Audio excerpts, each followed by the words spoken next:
जी, अस्सलाम वालेकुम। मुझे अभी दोबारा से एक मैंने व्लॉग करना इसलिए भी ज़्यादा ज़रूरी समझा क्योंकि अभी जो अदलिया के अंदर एक जंग जो आप लोग अगर मुझे मेरे व्लॉग को फॉलो करते रहे हैं तो मैंने इलेक्शन से पहले भी एक स्टोरी ब्रेक की थी काजी जस्टिस फ़ाइज़ ईसा के मुतालिक और बाकी जजेस के मुतालिक एक ऐसी सर्द जंग शुरू हो चुकी हुई है इदारों के दरमियान जो वक्ती तौर पर जो है वो रोक दी गई है, लेकिन जो ही इलेक्शंस हो जाएंगे उसके बाद जो है वो जंग जो है वो नए सिरे से स्टार्ट हो जाएगी। मैंने स्टोरी ब्रेक की थी कि पाकिस्तान के दो बड़े इदारों के सरबराहान जो हैं वो आमने सामने खड़े होंगे। अब यहाँ पर बहुत सारे लोग जो है वो चस्का फरोशी कर रहे हैं, बट मैं इस चीज़ पे बिलीव नहीं करती हूँ। ये एक सोची समझी प्लानिंग के तहत पाकिस्तान की जो कुछ जजेस हैं वो जानबूझ के ये काओस क्रिएट कर रहे हैं जिससे पाकिस्तान की पाक फोर्सेस को अंडरमाइन किया जाएगा। ये मैं इसलिए बार बार रिपीट कर रही हूँ कि ये मैं अभी नहीं कह रही, मैंने वक्त से बहुत पहले कहा था कि जस्टिस काजी फ़ाइज़ ईसा को एक पॉलिटिकल पार्टी हमारी आर्मी चीफ के सामने खड़ा करेगी। और अब जबकि आप तमाम लोगों के पास ये ब्रेकिंग स्टोरी के तौर पे मौजूद है कि क्या हो रहा है पाकिस्तान के अंदर, अदलिया में खुफिया इदारों की मुदाखलत और असरअंदाज होने पर 6 जजेस ने सुप्रीम जुडिशल काउंसिल को ख़त लिख दिया है। इस्लामाबाद हाई कोर्ट के 6 जजेस ने सुप्रीम कोर्ट जुडिशल काउंसिल को एक खत लिखा है जिसमें अदलिया में खुफिया इदारों की मुदाखलत और जजेस पर असरअंदाज होने के मामले पर जुडिशल कन्वेंशन बुलाने की दरख्वास्त की गई है। जुडिशल कमीशन को खत लिखने वालों में justice Mohsin Akhtar Kayani, justice Tariq Mahmood Jahangiri, justice Babar Sattar, justice Sardar Ejazul Ishaq, justice Arbab Mohammad Tahir और जस्टिस समन रफत इम्तियाज़ शामिल हैं। अब इस्लामाबाद हाई कोर्ट बार ने भी इजलास तलब कर लिया है।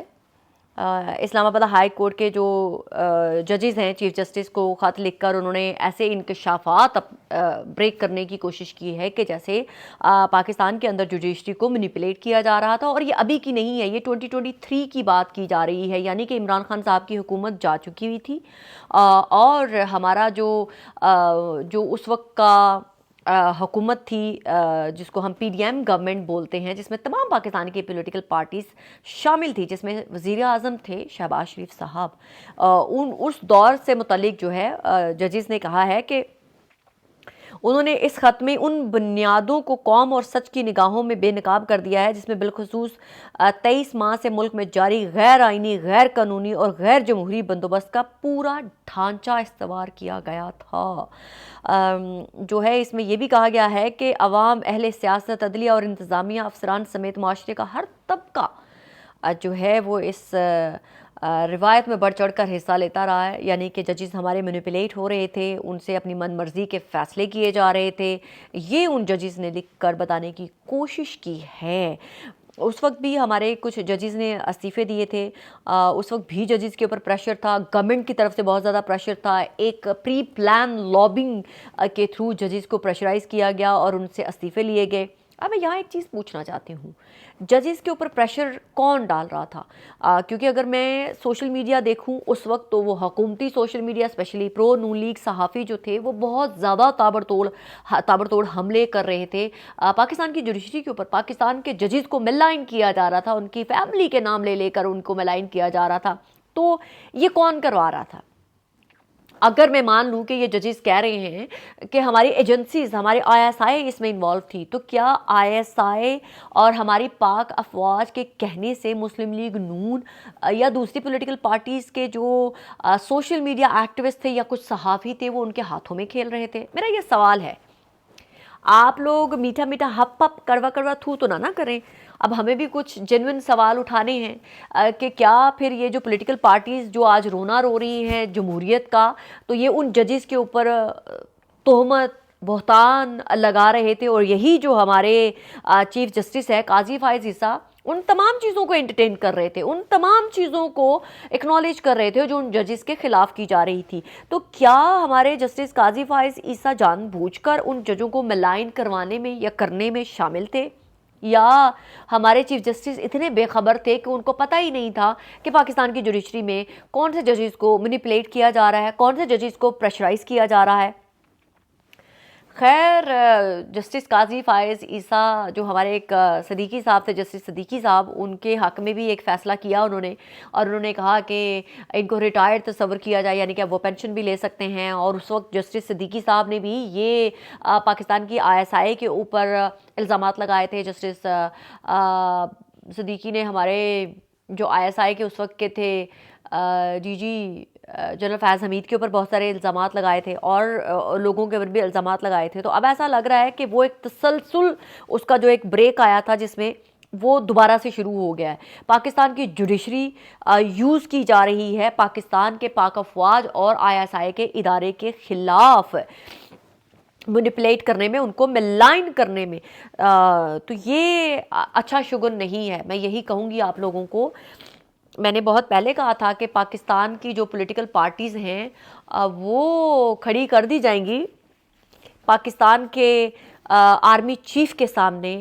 जो दो मैंने मेंशन भी करूंगी मैं यहाँ पे अपनी न्यूज़ ट्वीट को भी, जस्टिस काजी फायज़ ईसा के बारे में तो मैं कंटिन्यूसली कह रही थी कि ये किसी न किसी एजेंडा के ऊपर काम कर रहे हैं। एक दिन आएगा कि पाकिस्तान के दो बड़े इदारे एक दूसरे के सामने खड़े होंगे, और मैं बार बार कह रही थी, और आज जो है वो पाकिस्तान की जुडिशरी हमारी पाक अफवाज के सामने खड़ी कर दी गई है। इसके अब फ़ायदा किसको होगा? पॉलिटिकल पार्टीज़, मैं बहुत ओपनली कहती हूँ, पाकिस्तान पॉलिटिकल पार्टीज़ ये कैओस क्रिएट करवा कर पाकिस्तान के अंदर हमारी पाक अफवाज को अंडरमाइन करना चाहती है, हमारे रियासती इदारे ISI को अंडरमाइन करना चाहती है, और ये सब करवा कर फ़ायदा पॉलिटिकल पार्टीज़ का तो नहीं हो सकता। ये जो सियासतदान समझ के बैठे हुए हैं कि अगर इस वक्त में, जबकि पाकिस्तान दहशतगर्दी का शिकार है, जब पाकिस्तान के अंदर दुश्मन जो है वो हमला आवर है, उसी वक्त पाकिस्तान की पाक अफवाज को टारगेट क्यों किया जाता है? और ऐसे वक्त में जब पाकिस्तान के अंदर दहशतगर्दी ज़ोर पकड़ रही है, उसी वक्त में पाकिस्तान की जुडिशरी, पाकिस्तान की पाक अफवाज ISI के ऊपर इल्ज़ामात लगा रही है कि ये जजों को मैनिपुलेट करने में अहम किरदार अदा कर रहे थे। तो मेरा आप लोग तमाम लोगों से सवाल है कि जो मैं पहले बार बार कह चुकी हुई थी कि बहुत जल्द पाकिस्तान के दो बड़े इदारों के सरबराहान आमने सामने खड़े होंगे, और इनको आमने सामने खड़ा करने में हमारे सियासतदान शामिल होंगे। ये मैं अभी बात नहीं कर रही हूँ, ये मैं पहले बात कर चुकी हुई हूँ। तो पाकिस्तान की पाक अफवाज और पाकिस्तान की अदलिया अगर आमने सामने खड़ी होती है, और अगर हमारे सियासतदान ये समझ के बैठे हुए हैं कि उसका फ़ायदा हमारे सियासतदानों को होगा, तो वो अहमकों की जन्नत में रह रहे हैं। अगर हमारे चीफ जस्टिस काजी फायज़ ईसा ये समझ रहे हैं कि वो पाक अफवाज के इदारे या हमारी इंटेलिजेंस एजेंसीज को अंडरमाइन करवा कर अपने जजिस के हाथों कोई बेनिफिट उठा सकेंगे इन सियासतदानों के हाथों, तो वो बहुत जल्दी ये कहते हुए भी पाए जाएंगे कि मुझे पता नहीं चला और मुझे यूज़ कर लिया गया था। तो लिहाजा हर किसी को बहुत ही कंट्रोल्ड और बहुत ही केयरफुल होकर चलना है। ये अब बहुत ख़तरनाक ट्रेंड की तरफ चलना शुरू हो गए हैं आप लोग।